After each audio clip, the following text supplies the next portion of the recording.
Hello YouTube, this is Morgan, Airspeed Prime here, and this is going to be my next Transformers comic review. Obviously I haven't done one in a while, but that's obviously because there hasn't been a kind of another trade paperback release from the series that I'm collecting. But now there is, and that is of course More Than Meets the Eye Volume 5 from IDW Comics, and that's what I'm going to be reviewing today.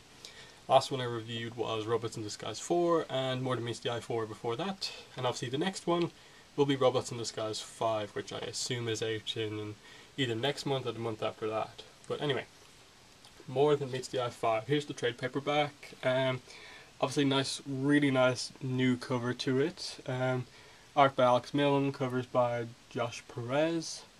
Really nice. As usual, you know, it has the same kind of spine as the rest of them. Volume 5. And there's the back. Just a description of what's happening in it, and yeah, what this trade contains is actually 6 issues, which I think is really impressive.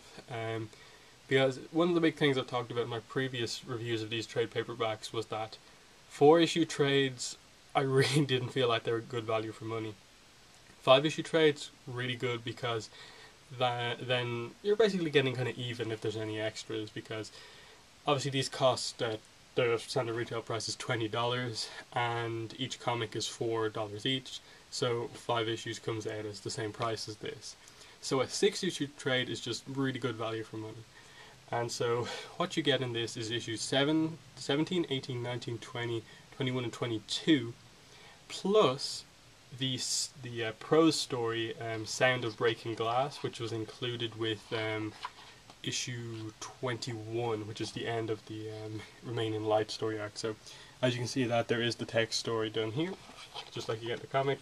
And then there's the usual just cover galleries, you know, retailer incentive art, plus the AB covers and all that sort of stuff. So it's fine, and the extras, they've included what they needed to do. Nothing extra that wasn't in the single issues, but 6-issue trade, new cover, what more can you really ask for, I suppose. But yeah, let me just go through the single issues of this. So obviously, as I said, Remain in Light is basically the 5-part kind of event kind of to end More Than Meets the Eye Season 1. And then issue 22 is basically the final thing in More Than Meets the Eye Season 1. Like, it's almost the kind of a clip show type thing, but it's actually kind of presented really uniquely, and it's a nice way to cap off the end of this first season of More Than Meets the Eye, right before they get into Dark Cybertron.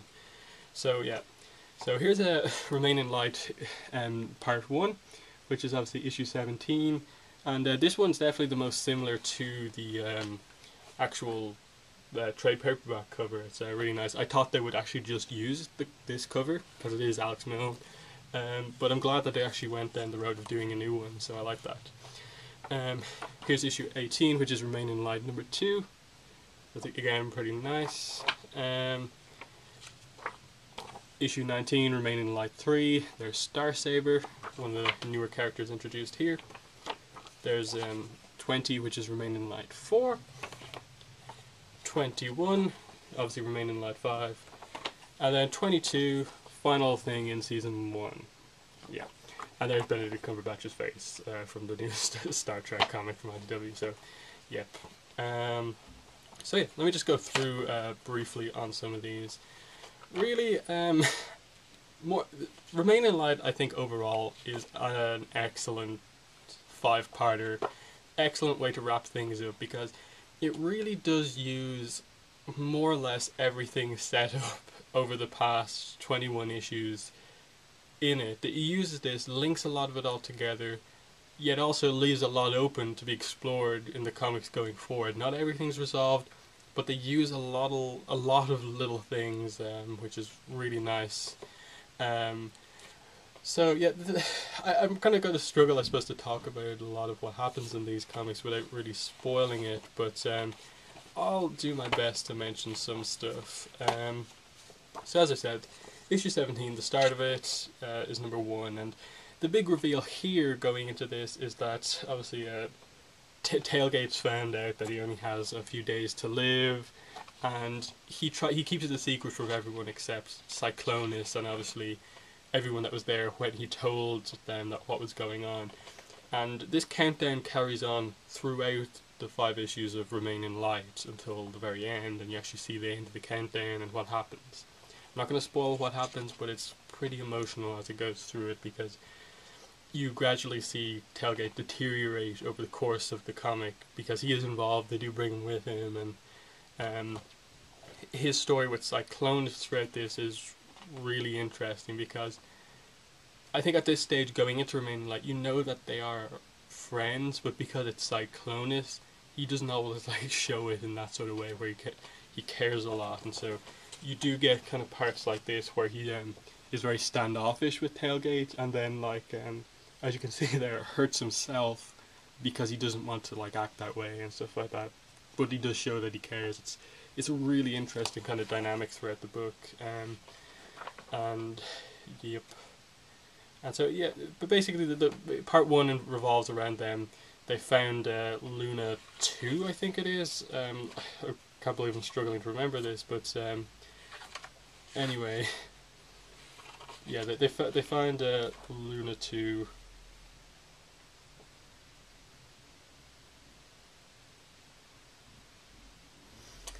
But they find Luna 1. That's what they find, which is obviously the missing moon, and they really make a good explanation in the comic here of if you don't remember that they've talked about it in previous comics, especially Robots in Disguise, which is a kind of big talking point, Luna 1 being missing. They really make it clear here that this is the missing moon. This is another thing people have quested about before, and Swerve brings that up to kind of comedic effect. And obviously they go down to the planet, and what happens here is pretty interesting. I'm actually going to show you this. Is that Rodimus steps down on Luna 1, and suddenly the planet activates and is filled with sparks. And this is what I really liked about this whole series, and that even though this was the finale arc of this first season, they didn't think anything about introducing new stuff. What they introduce here is a concept of how Transformers come into being. And they kind of explain it here in the way that most Transformers come into being in this way, in that there's a hotspot of sparks, and then they are basically built properly, they're forged from, and then you use one of these sparks. And then there's constructed cold, which is using spark splicing techniques they explain. But then there is big reveals about this later on that will probably spoil some stuff about it. It's really interesting stuff what they explain about it, because I'm pretty sure that only 1 or 2 Transformers universes have ever really explored how Transformers are made, basically. So this is really interesting, and then you see kind of Skids come back into things as well here, which is nice, and you just see a lot of characters from previous issues coming back. Again, I don't really want to spoil anything. I think the cover for issue 2 of Remain in Light says a lot, and you get your classic Morden meets the eye humor. Look at this, Swerve with my first blaster. It's got lights. Hooray! You scored a direct hit. It's hilarious stuff, but at the same time, it's kind of serious stuff going on as well. And the joke with Skids and the My First Blaster thing is that he was the one who basically nearly killed Rung by shooting the rivet gun missing with the rivet gun, so he's given a beginner blaster. It's there's some nice kind of stuff like that referencing other stuff, so it's nice. And I will mention this because I think it's important, but one of the main characters we meet in this is Chief Justice Tyrest, who, as you can see right there. I'm not going to spoil anything really about what he does, but let's just say he's been referenced in a ton of comics. He's always brought up, every time Ultra Magnus is involved, he always mentions that he's the chief enforcer for the Tyrest Accord, and then you actually meet the guy for the first time, basically, so that's nice. And then, obviously in the third one you meet Star Saber, and let's say the Circle of Light get involved, and some crazy stuff happens. Again, there's a lot of spoilers, I think, that would kind of ruin these comics for you if you haven't read them yet. But there's some great stuff. There's some nice reveals about Ultra Magnus. Tyrus. There's some great character stuff between Ratchet and the character that was previously in the series. It's just really nicely done. And at the end of the day, what it comes down to is that the story of this is that the villain of the piece is trying to basically kill all Transformers that were made in a certain way, that weren't like forged, basically made from these sparks that were found in the hotspots and stuff like that. And they're obviously trying to stop it because you get a lot of reveals about which Transformers were built and like which ways and stuff like that. It's very, very interesting. And then, as you can sort of tell, that's the theme of this issue, that a lot of people are down from this as it happens and stuff like that. And it really does come to a conclusion. It's very nicely done. It's got the humor that you expect from Morden Meets DI. It's got the the great kind of reveals, the great detail. There's again a lot of writing, as you expect from James Roberts' work. Art from Alex Milne and colours from Josh Burcham. Excellent as always. They're really consistent, and they're assisted by a couple of times by some colorists, inkers and stuff like that. But on the whole, really good series. The 5-parter Remain in Light, really nicely done. Probably one of the best, I suppose, events I think that the Transformers comics have done, just in how consistent it was overall. The one issue I think a few people have had is that they obviously, because it's a finale type thing, there's a lot of action involved, and comics action doesn't really work that well. So I think James Roberts realizes this, and so didn't write towards the action, and that he gave a few panels towards a lot of the action, but again the key thing was the character stuff that happens around the action and that sort of thing. So if you're looking for like a lot of like robot Transformer fighting, it's maybe not going to be the best book, but I feel just in terms of story, which is obviously the key point, it's well done, and the fights are reasonably dramatic for the kind of how short they are. I feel like I could talk a bit more about this one without spoiling stuff. Issue 22, because one, there's a new artist which on board, which I have a lot to say about, and overall I think it's a really impressive comic actually.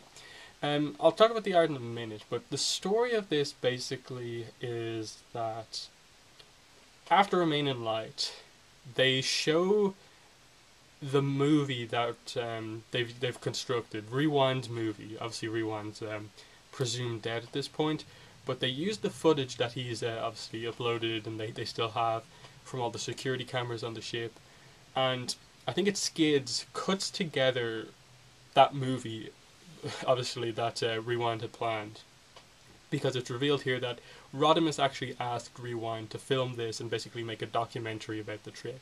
And so what you get here is effectively select parts of that documentary, and then a little bit at the end that's like present day after that. But what you get here is select scenes that happen in between events of the previous couple of issues. It all, I think, mostly covers stuff that happens before the Overlord arc, I think, because obviously Rewind is only involved in up to there. But what you get here is a lot of nice character stuff, in that a lot of the characters around each other tend to hide a lot of stuff, but surprisingly they come out and really kind of reveal a lot of truths in front of the camera. And there's just some nice character moments throughout this, and it makes there's not a lot of huge reveals, I think, in this, but it's just really entertaining to watch, because there is some big reveals. Like you get, I'll just say this: you find out what Rung's alt mode is, which I think is hilarious, and it's just a really nice reveal that could actually be super important going down the road. There's some hilarious stuff when the Transformers meet another species that's at war, and what World does is. It was one of the first times with reading a comic where I just absolutely laughed out loud because it was hilarious. And then there's this character newly introduced here, Thunderclash, who I didn't really know before I read this comic, but definitely he's been used before. I did a little bit of research. He has been, like, people know about Thunderclash, but he's introduced here, and he's hilarious because basically he's written as this near perfect character with no flaws. So he's basically a Gary Stu, and it's not that like they were trying to do something else with him and it just happened that way. He's actually written purposefully in that way, and basically what they do with him is that he's a captain of this other ship, and he comes on board, and Rodimus is just completely jealous of this guy because basically, in a way, Thunderclash is what Rodimus kind of aspires to be, and he really just shows how immature he is at points around Thunderclash, and it's really hilarious. You see the usually kind of like Ratchet is like the oldest guy ever, and then you get the reveal that Thunderclash helped Ratchet pass his medical exams, and what else? Magnus. This is the person Magnus hugs. I think it's referenced in one of the bios at the back of these issues that he hugged someone once, and you actually find out that it was Thunderclash that he hugged, and it's just a hilarious moment because he hugs him because Thunderclash is the one guy who seems to respect stuff like the semicolons of these Tyrus Decor documents. Thunderclash like gives him this really big compliment about this article he wrote about the importance of punctuation marks in these legal documents. There's some brilliant stuff here that's used. It's really funny. But the problem I think with this issue is the art. Now, it's James Raiz on art, R-A-I-Z. Colours by Josh Burcham, so the colours are good. And it's still written by James Roberts, so that's why the writing is so good. I praise that. But look at the first page, and I think you can sort of instantly see what the issue is. It's really dark. And as I was just saying, this is for the most part, fairly light-hearted issue. And there's a lot of dark stuff going on in this page. Like, Skids is basically making a joke in that panel, yet, like, his eyes are covered in, like, ink and black. It's I think my main problem with this art is that it's over-inked. There's way too much inking going on throughout this comic, and it happens throughout this. It's like, look at Skids' face there. Like, I think that looks decent, but there's way too many black lines going on, and like, what is a metal face? It's just kind of going back to some of what my complaints about the ongoing before More Than Meets the Eye and Robots in Disguise. But fundamentally, I think like just ignoring the like all the little black smudges all over the place, it is reasonably good, and so I like his art. It's just calm down with the inking. Is my main kind of issue.